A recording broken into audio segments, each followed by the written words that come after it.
Hey everyone, hope you're all studying hard for this AP exam coming up. The topic on this PowerPoint is going to discuss the contextualization and the rise of political parties in the era of Jefferson in the early 1800s. And the key focus is 411A. During the early 1800s, national political parties, namely the Federalists and the Democratic Republicans, continued to debate issues such as the tariff, powers of the federal government, and relations with European powers. Thomas Jefferson defeated Federalist John Adams in the election of 1800, and many historians refer to this as the Revolution of 1800. It's very significant because it really was, in our nation's history, the first time we saw this, democratic transfer, peaceful transfer of power from one party to another. In fact, in Jefferson's speech, he is known for this famous quote, "We are all Republicans, we are all Federalists," and he wanted to bring in moderate Federalists into this, coalition. He was not necessarily fond of those that followed Hamilton or the high Federalist followers, but he felt that maybe some of the moderates could be brought in. He also vowed during his inaugural speech to maintain Washington's policy of non-entangling alliances, and it's going to pretty much this peaceful transfer of power is pretty much going to show, the efficiency of the two-party system and how it will work throughout our nation's history. Not surprisingly, though, debates did occur during these early eras, and some of the greatest debates amongst these political parties included several issues. Most notable one, that of the tariff.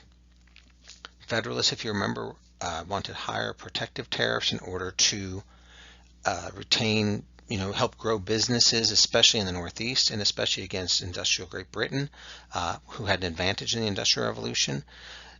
Democratic Republicans or Jeffersonians generally sought lower tariffs. And if you remember Hamilton's financial plan, he increased the tariff. Surprisingly, Jefferson did not get rid of the tariff. And we'll talk about that a little bit later on. And he did wind up keeping at least a small tariff that existed during that time period. Another big debate was that of powers of the federal government. Federalists tended to favor a stronger federal government when Jefferson came into power, and Democratic Republicans, felt the government that governed least was the most effective. Yet we will see the Democratic Republicans throughout the next 2 decades increase their own power within the federal government and the use of federal government for power. Remember, they were strict constructionists. We're going to see a more loose interpretation of the Constitution amongst the Democratic Republicans. We're also going to see a reversal in Federalist beliefs. By the time the Federalist Party dies out, they were for a more strict interpretation of the Constitution and for a less strong federal government as well. And finally, keep in mind the relations with European powers. Federalists tended to be pro-Britain. We had our number one trade partner was Britain. Even though we competed with them for trade, he wanted to maintain good relations with them. Jeffersonians or Democratic Republicans were generally pro-French, and that will continue. And then there's also the issue, the fact that, what to do with the Indians, and especially because the British seem to be helping the American Indians against the Americans.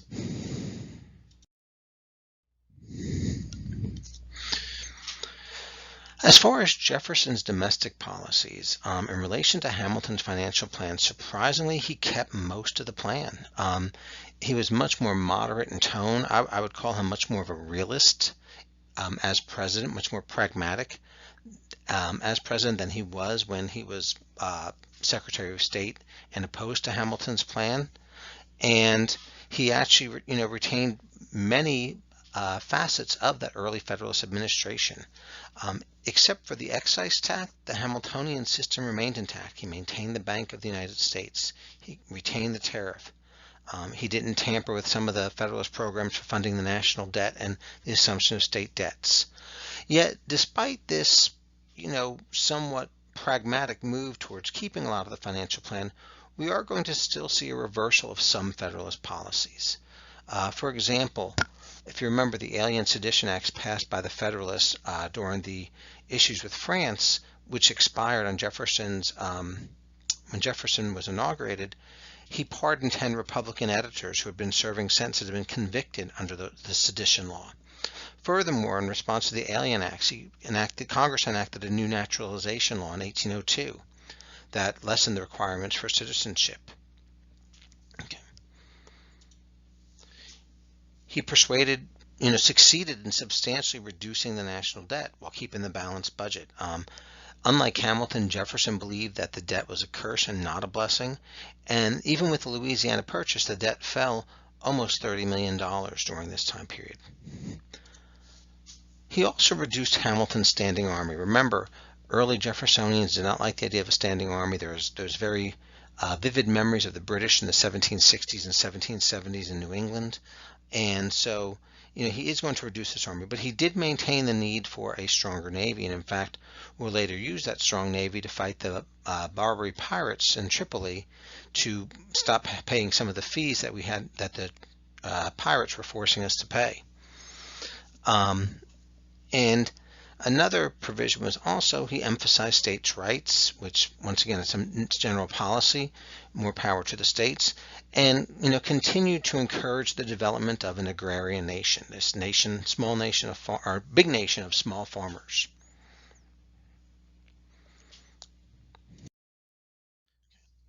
The next key concept discussed some of the Supreme Court decisions that occurred during this time period. And one of the interesting things about the Supreme Court during this time period was that despite the death of the Federalists that's going to occur in the next 20 years by 1820, the Supreme Court retained largely Federalist ideas. Probably the most significant Chief Justice ever is John Marshall, and Marshall himself, when he was appointed during the last days of Adams' terms, served for 34 years as Chief Justice. He maintained Federalist principles long after the Federalist Party died out, and many of his decisions greatly impacted the power of the federal government over the state. While there are several decisions, that you've read about, you might have done in your review sheets, I would probably only make sure to know 2 or 3. And the one that I think is probably the most important Supreme Court decision in U.S. history is Marbury versus Madison. If you remember this, Marbury versus Madison established the concept of judicial review, which essentially, gave the Supreme Court the power to rule a law by Congress unconstitutional, something that has happened time and time again, since the founding of our republic as well.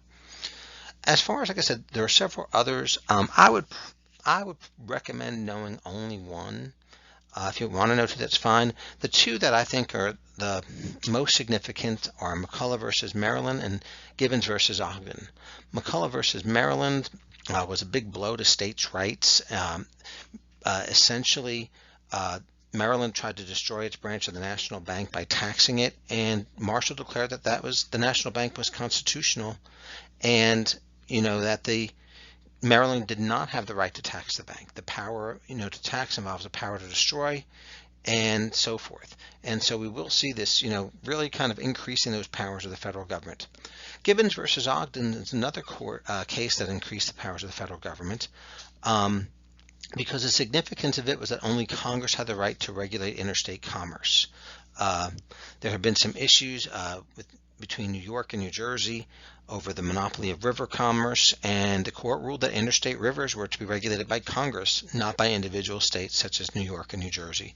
And so these are just 3 decisions that show the impact of the Marshall Court in the development of this young nation.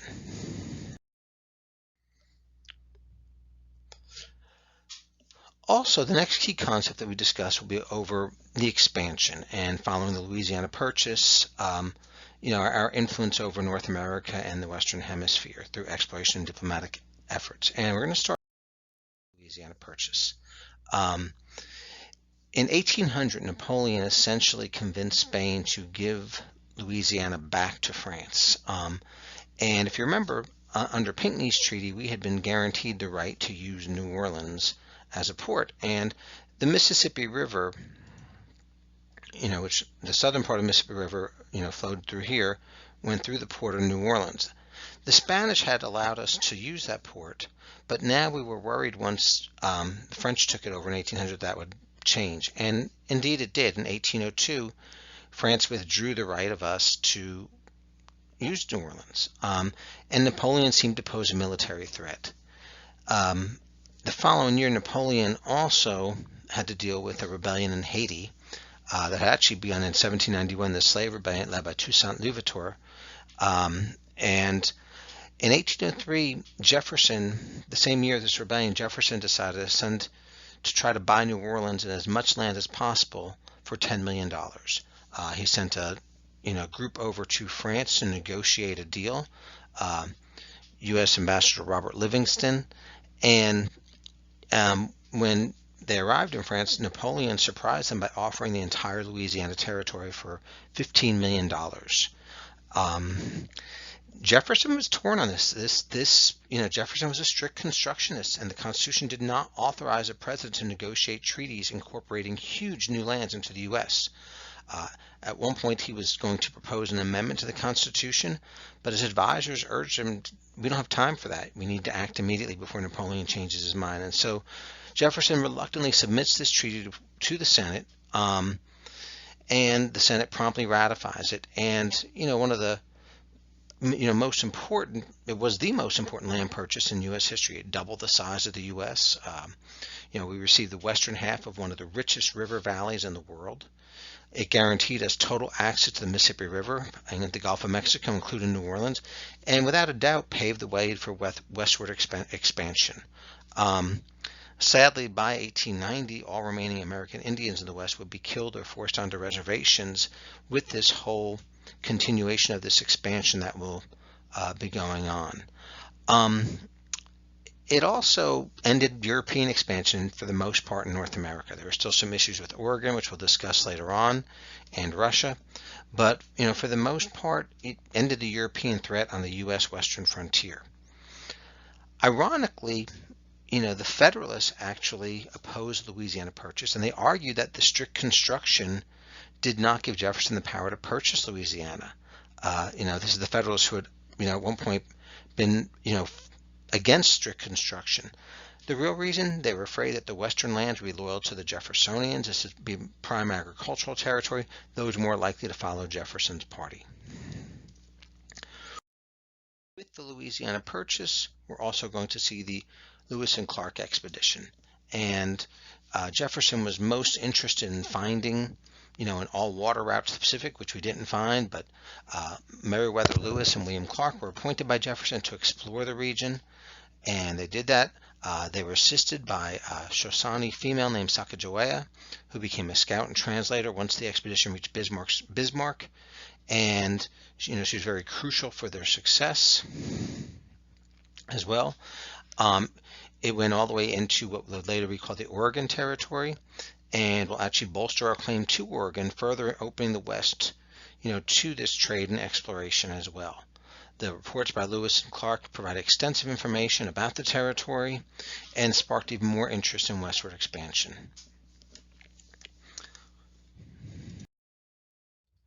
In addition to dealing with foreign affairs in France to get Louisiana, we also have to deal with the issue of Great Britain and France and their war. In the early 1800s, the Napoleonic Wars were going full scale, and after the Battle of Trafalgar in 1805, Napoleon recognized the fact that he could not defeat Britain militarily and enacted the Continental System, which forbade trade with Britain from anyone unless they went through France. Britain's response was something called Orders in Council, which forbade trade with the continent unless you went through Britain. And being Britain had the stronger navy of the two, it was the British who were going to seem to violate our rights more than the French. Further, they were still impressing U.S. seamen into the British Navy, and ultimately, this is going to lead Jefferson, as U.S. shipping is being harassed by both Britain and France, this is going to lead Jefferson to pass the Embargo Act of 1807. This forbade all exports of all goods from the U.S. to any destination, and he was hoping that it would force both Britain and France to respect their rights. However, it was a disaster for the U.S. economy. In 1807, U.S. exports equaled 108 million. By 1808, 22 million, and New England was the most adversely affected by this as well. Even the South and the West saw dramatic declines in cotton export and tobacco export as well. And it was really probably more damaging to the U.S. than to the British and French. We will see a lot of illegal trade. New Englanders are going to talk of secession during this time period. Uh, and, finally, 3 days before Jefferson leaves office, Congress repeals it and replaces it with the Non-Intercourse Act, which opens trade with all nations but Britain and France, and remains U.S. policy through the War of 1812. After remains U.S. policy leading up to the War of 1812. Macon's bill establishes trading with France as well, and ultimately, this goes on and is going to be, one of the big sparks for the War of 1812. It also, however, inadvertently sparked the Industrial Revolution in America. New England was forced to become self-sufficient. Textile factories are going to grow dramatically, and it's ironic considering Jefferson had wanted this nation of small farmers probably contributed as much, if not more than Hamilton, to its rise in the U.S. As far as Jefferson's legacy, he does not run for a third term in 1808, and James Madison, a Democratic Republican, becomes our fourth president. But we are going to see several characteristics that are going to continue to set the norms for this new country. First of all, will be that of expansion. Becomes a prime goal of Jeffersonians. Remember, Jeffersonians wanted an agrarian empire, and even though expansion had been a Federalist policy, its success had been somewhat limited. The Louisiana Purchase essentially, pushed this expansion even further. The Lewis and Clark expedition opened up the routes to Oregon, and we're going to see, pretty much an end of European expansion in North America. And this is a pretty major achievement. Nowhere really, society had really ever combined this expansion and supremacy within a hemisphere without building a strong centralized European-style state with big armies, big navies, and big taxation. And so we'll see that. There's some negatives of this expansion. On one hand, we invaded Canada during the War of 1812, which was unsuccessful and led to the burning of the U.S. Capitol. And then also the removal of the American Indians during this time period as well. Jefferson himself believed that free blacks should not be allowed to migrate west. And, these unlimited desires of expansion are going to, definitely carry over into the manifest destiny by the 1840s as we take half of Mexico's territory. Additionally, we're going to see the creation of a democratic, non-aristocratic government. Remember, the government that governs least governs best. And we're going to see the lowering of the national debt, the balance of the budget, promotion of states' rights, and as well. And we're also going to see the total defeat of the Federalists by 1816. Most high-ranking Army officers were Federalists, and by, the 1820, we'll see the era of good feeling, and for a brief period, a one-party system in the United States. And lastly, Jefferson kept us out of war. The War of 1812 did not occur until late in Madison's first term. So as I stated earlier, Jefferson chose not to run for a third term, and President James Madison was inaugurated in March of 1809, the third in the line of 4 Virginia presidents after Washington and Jefferson. Very Jeffersonian in his views. You may remember he was the father of the Constitution, yet was very much about individual liberty. And we are going to see the cries for war increase during his tenure as presidency. The War Hawks were actually a group that attacked American Indians in the Ohio Valley and sought war against Britain.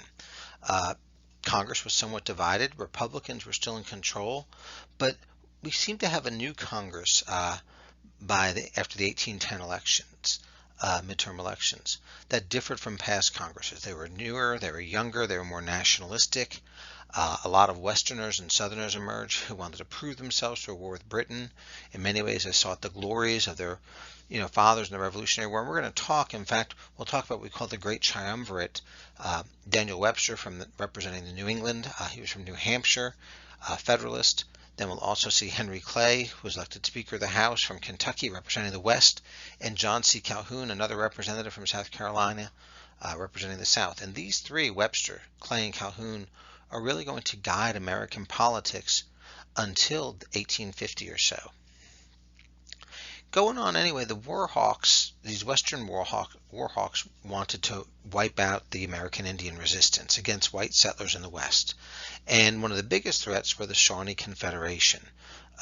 Two Shawnee brothers, twins, Tecumseh and the Prophet, had organized a confederacy of all tribes west of the Mississippi. And General William Henry Harrison repelled a surprise attack at Tippecanoe in present-day Indiana. And with this attack, it essentially ended the American Indian threat in the Old Northwest Territory. Indians were pushed further westward as well. But the Warhawks went on. They wanted to take Canada. They hoped to remove further American Indian threats from Canada, and Canada was seen as vulnerable to attack as Britain was preoccupied with Napoleon, and this might be the perfect time. Furthermore, these Westerners were not the only expansionists. Southern expansionists desired Spanish Florida, Britain's ally in the Napoleonic Wars.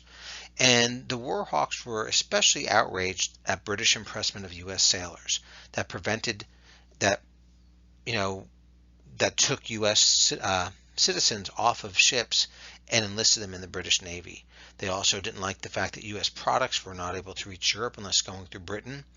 And we're going to see a very regional approach going to this war. Most New Englanders became very opposed. In fact, Daniel Webster spoke against entry into a war with Britain. He argued on behalf of New England manufacturing interests that would suffer if the British blockaded our young nation. But despite that, the Warhawks won out, and in June of 1812, we're going to declare war on Great Britain. There are several reasons for this. First off, it was, the Warhawks had really pushed Madison toward this war. They were traditionally Jeffersonian, and that traditional Jeffersonian partiality remained with France, and Britain was fighting France. Furthermore, although both British and French were ignoring U.S. maritime rights, it was the British that were impressing Americans into their navy. And furthermore, the British were still arming American Indians. And then let's not forget the lure of Canada. There was abundance of natural resources and more territory that we could take. As I said, there was a lot of opposition within the U.S., especially in New England. New Englanders believed that the British actions were exaggerated. Many New Englanders had been pro-British to begin with. They disliked France. New England merchants were still profitable before the war, and they didn't necessarily want Canada, but they felt Canada would add more agrarian states, which would further put them into a minority. Many New England investors had lent money to British interests, and New England farmers sent quantities of supplies and foodstuffs to Canada, helping the British as well. They even did this during the war, helping the British to invade New York. And, ultimately, despite this opposition, the war goes on. A little bit of an overview of the war. It was a comparatively small war. 6,000 Americans were killed or wounded. And we actually fought really very few British. We mostly fought Canadians. We were very militarily unprepared for war as well. The U.S. attack on Canada was a complete failure. And, Washington, D.C. was burned by British forces. The British nearly won large territories in New York and New England.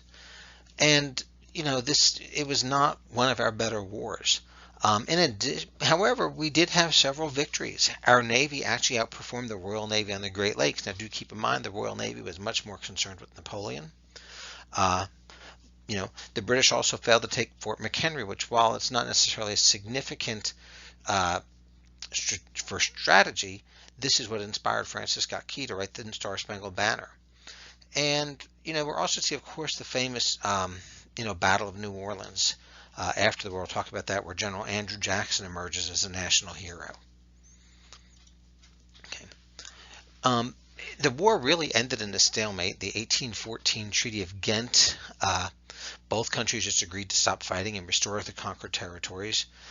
There's really no mention of pre-war grievances, but American Indians would lose, some of their areas that the British had protected them. Interestingly, the Battle of New Orleans was fought after the war, but had had ended, but had not yet the soldiers had not yet heard of it. And Andrew Jackson commanded a 7,000 man force of sailors and so forth, and you know, basically defeated the British. It was a huge American victory. Over 2,000 British casualties in a 30-minute period compared to about 70 Americans, and it resulted in a tremendous American pride and nationalism. Jackson became the hero of the West. He actually becomes elected president 13 years later, and most Americans believe the New Orleans campaign had won the war for them. Also occurring at the end of the war before news of the peace treaty reached was something called the Hartford Convention. That occurred in December of 1814 and January 1815. And it was attended by delegates from Massachusetts, Connecticut, Rhode Island, and some delegates also from New Hampshire and Vermont. And they discussed their anti-war complaints. They want compensation for losses during the war, and to gain some type of financial assistance from the federal government due to Britain's blockade of New England's ports. There was a small minority of radical delegates that urged secession. But they were actually outvoted by the moderates. Yet, as the convention recommended amendments to the Constitution to, repeal the Three-Fifths Compromise, to reduce Southern influence, and so forth, limit the terms of the president, to avoid a Jeffersonian dynasty, and so forth. After the Battle of New Orleans and Treaty of Ghent, it made their pleas look selfish, and it actually made the Federalists look like defeatists. And the Hartford Convention and Resolution was kind of the death knell of the Federalist Party. By 1816, Jeffersonian candidate James Monroe crushes his Federalist opponents. These rumors of treason, this talk of secession, had really hurt the Federalist Party. And it's interesting because we discuss the secession and we kind of know this idea. We think of the South and especially South Carolina. Yet the initial group that really talked of secession were New Englanders as well. That's, and we'll see that going on to it as well. One other big result of the war is that we're going to see a new era of American nationalism. And while there's a brief reduction in sectionalism, this new era of American nationalism is going to define this second part of the early 1800s and will be the topic of our next PowerPoint when we talk about political and regional interests in America on the world stage during the early 1800s.